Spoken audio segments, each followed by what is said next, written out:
بعض اوقات دماغوں میں یہ خلجان پیدا ہوتا ہے، شیطان بہکاتا ہے کہ بہت سی دعائیں تو ایسی ہوتی ہیں کہ ہم کرتے کرتے معاذ اللہ تھک گئے، العیاذ باللہ، لفظ بڑا خطرناک میں نے استعمال کر دیا، یعنی بہت دنوں سے کر رہے ہیں مگر وہ کام ہو ہی نہیں رہا، وہ کام ہو ہی نہیں رہا۔ اللہ تعالیٰ تو فرماتے ہیں ادعونی استجب لکم، مجھے پکارو، مجھ سے دعا کرو، میں تمہاری دعا قبول کروں گا۔ اور اذا سألک عبادی انی فانی قریب، جب میرے بندے تم سے میرے بارے میں پوچھے تو کہتا ہوں میں تمہارے بہت قریب ہوں۔ اجیب دعوت الداعی اذا دعان، دعا کرنے والے کی دعا کو قبول کرتا ہوں۔ تو ایک طرف تو اللہ تعالیٰ یہ فرما رہے ہیں، ایک طرف یہ ہوتا ہے کہ مانگ رہے ہیں، مدتیں ہوں گئی ایک چیز کو، انہیں مل رہی، کہاں قبول ہو رہی دعا؟ وہ تو فرما رہے ہیں میں دعا قبول کرتا ہوں اور قبول ہو نہیں رہی۔ تو خوب سمجھ لو کہ قبولیت کے دو معنی ہیں۔ ایک قبولیت کے معنی یہ ہے کہ دعا بذات خود ایک عبادت ہے، بذات خود ایک ثواب کا کام ہے، کچھ بھی مانگو اللہ تعالیٰ سے وہ عبادت ہے۔ الدعاء هو العبادہ، بعض روایتوں میں آتا ہے دعا بذات خود عبادت ہے۔ چاہے دنیا کی چیز مانگ رہے ہو، یا اللہ مجھے بھوک لگ رہی، کھانا اچھا کھلا دیجئے، یہ مانگ رہے ہو، اس پر بھی ثواب، یہ بھی عبادت ہے اور اس پر بھی ثواب ملے گا۔ یا اللہ میں مقروض ہو گیا ہوں، میرا قرضہ ادا کرا دیجئے۔ یا اللہ مجھے اچھا روزگار چاہیے، اچھا روزگار عطا فرما دیجئے۔ یا اللہ میں اپنے گھر والوں کے ساتھ میرے تعلقات اچھے کر دیجئے۔ یا اللہ مجھے صحت عطا فرما دیجئے۔ اپنے مقاصد کے لیے، دنیاوی مقاصد کے لیے جو دعا کر رہے ہو، وہ دعا بھی کیا ہے؟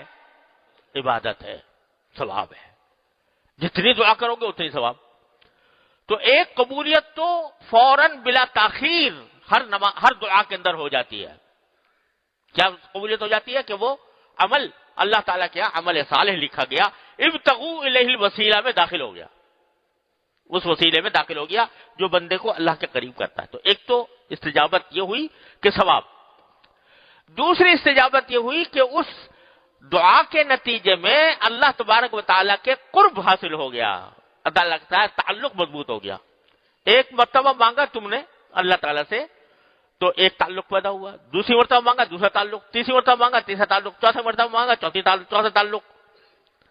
تو تعلق اور اللہ تعالیٰ کی بارگاہ میں حاضری، یہ جتنا مانگو گے اتنی ہی بڑھتی جائے گی، اتنی بڑھتی جائے گی، اور جتنی حاضری بڑھتی جائے گی اتنا اس باری تعالیٰ کے ساتھ تعلق مضبوط ہوتا جائے گا۔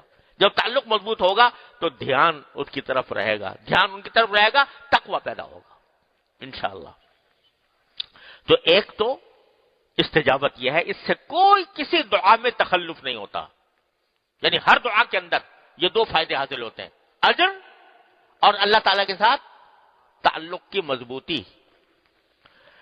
اب رہی وہ بات جو تم مانگ رہے ہو وہ ملے، تو بھائی تم کیا اور تمہاری عقل کیا اور تمہاری سمجھ کیا؟ تم اپنی عقل سے اپنی سمجھ سے ایک چیز مانگ رہے ہو، ہے وہ تمہارے لیے مہلک۔ یہ ایسا ہوتا ہے جیسے کہ چھوٹا بچہ ہے، چاقو مانگ رہا ہے، ماں باپ سے چھری مانگ رہا ہے، اور نہ دے تو رو رہا ہے، رو پیٹ رہا ہے، ماں باپ کو ظالم سمجھ رہا ہے، مجھے نہیں دیتا یہ دیتے یہ۔ لیکن ماں باپ جانتے ہیں کہ یہ چھری سے اپنا گلا کاٹ لے گا، اپنے آپ کو زخمی کر لے گا، خون نکل جائے گا اس کے، اس واسطے نہیں دیتے۔ تو وہ تو کیا سمجھ رہا ہے بیوقوف کہ میرے ساتھ ظلم ہو رہا ہے۔ ہم اس بچے سے زیادہ بیوقوف احمق ہیں کائنات کی حکمتوں کے لحاظ سے۔ کائنات میں جو حکمتیں اللہ تعالیٰ تبارک و تعالیٰ نے جاری فرمائی ہوئی ہیں وہی جانتے ہیں۔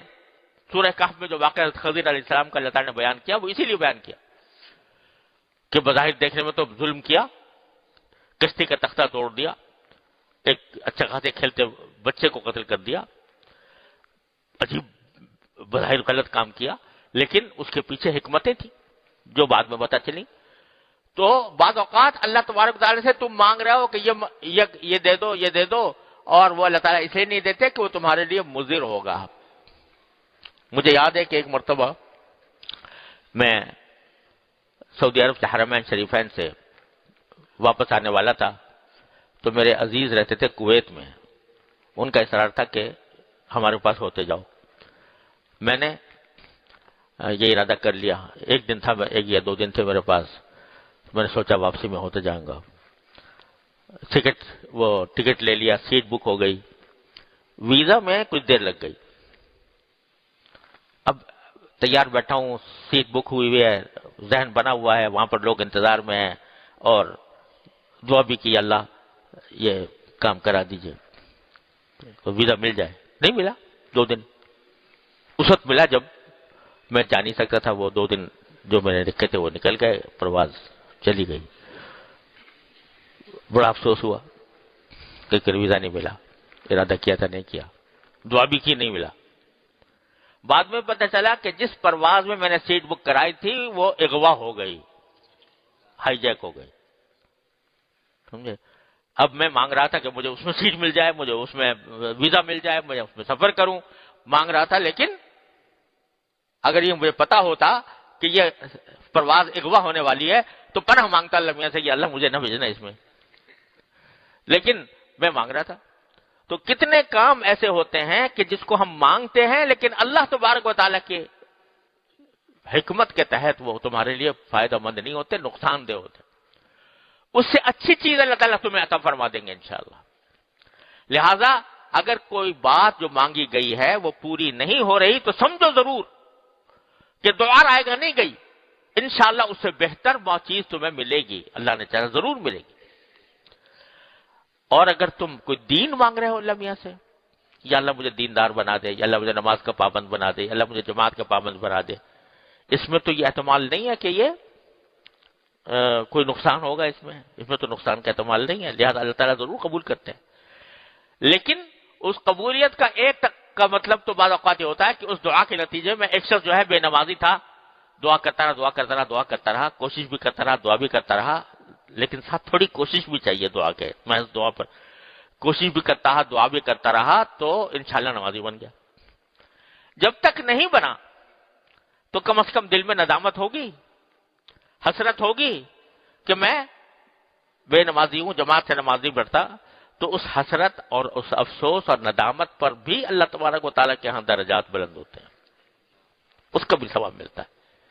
اگر بندہ کوئی جان بوجھ کر بے ہمت ہے اور کوئی کام نہیں کر پایا تو میں نے عرض کیا تھا نا، حسرت نایافت، قصہ سنایا تھا آپ کو ایک آدمی کا. حسرت نایافت، میں کر نہیں سکا، اس کے اوپر جو میں حسرت ہو رہی ہے، اس کے اوپر مجھے ندامت ہو رہی ہے، اللہ تعالیٰ کے سامنے میرے شرمندگی محسوس ہو رہی ہے، اس پر بھی اللہ تبارک و تعالیٰ اجر و ثواب مرتب فرماتے ہیں اور بالآخر پہنچ ہی جاتا ہے. ہو نہیں سکتا اللہ تعالیٰ سے مانگے، اس کا قرب مانگے، اللہ تعالیٰ کی رضا مانگے، اللہ تعالیٰ کے دین پر چلنے کی توفیق مانگے، اور کبھی نہ کبھی آخر میں جا کر اس کو توفیق نہ ہو، ممکن نہیں ہے. اللہ تبارک و تعالیٰ ضرور دیں گے توفیق. تو میرے بھائیوں بہنوں، عرض یہ ہے کہ اللہ تعالیٰ تک پہنچنے کا ایک بہت ہی سہل الحصول، آسان، مختصر راستہ یہ ہے کہ دعائیں اللہ تعالیٰ سے مانگنے کی عادت ڈالو ہر قدم پر، ہر قدم پر، ہر قدم پر. گھر میں داخل ہو رہا ہے کہ یا اللہ گھر میں سب کو عافیت سے پاؤں. گھر والے خواتین ہیں وہ اپنے گھر کے کام میں مصروف ہیں، یا اللہ یہ کام اچھا کرا دیجئے، عافیت سے کرا دیجئے، آسانی سے کرا دیجئے. یا اللہ میں کھانا پکانے جا رہی ہوں، مجھے کھانا صحیح پکانے کی توفیق عطا فرما دیجئے، یہ لوگوں کو پسند آ جائے. جو حاجت ہے، انسان تو حاجتوں کا پلندہ ہے نا، تو جو حاجت ہے چھوٹی ہے یا بڑی ہے، اللہ تبارک و تعالیٰ کی بارگاہ میں پیش کر کے مانگتے رہو اور مانگتے رہو اور مانگتے رہو. جتنا مانگو گے اتنا ہی اللہ تبارک و تعالیٰ کا قرب حاصل ہوگا. حضرت تھانوی رحمۃ اللہ علیہ فرماتے ہیں، ایک مرتبہ مجلس میں فرما رہے تھے کہ اللہ تعالیٰ کے ہاں دینے کی کوئی کمی نہیں ہے. کوئی جھولی پھیلانے والا ہو تو اس کے ہاں دینے کی کمی نہیں ہے. تو حضرت مجذوب صاحب حضرت کے خاص خلفاء میں سے تھے، وہ بیٹھے ہوئے تھے. حضرت کسی کے پاس جھولی نہ ہو تو کیا کرے؟ کسی کے پاس جھولی نہ ہو تو کیا کرے؟ فرمایا جھولی بھی انہی سے مانگے، جھولی بھی انہی سے مانگے. یا اللہ مجھے دعا مانگنے آتی نہیں ہے، مجھے دعا مانگنا سکھا دیجیے.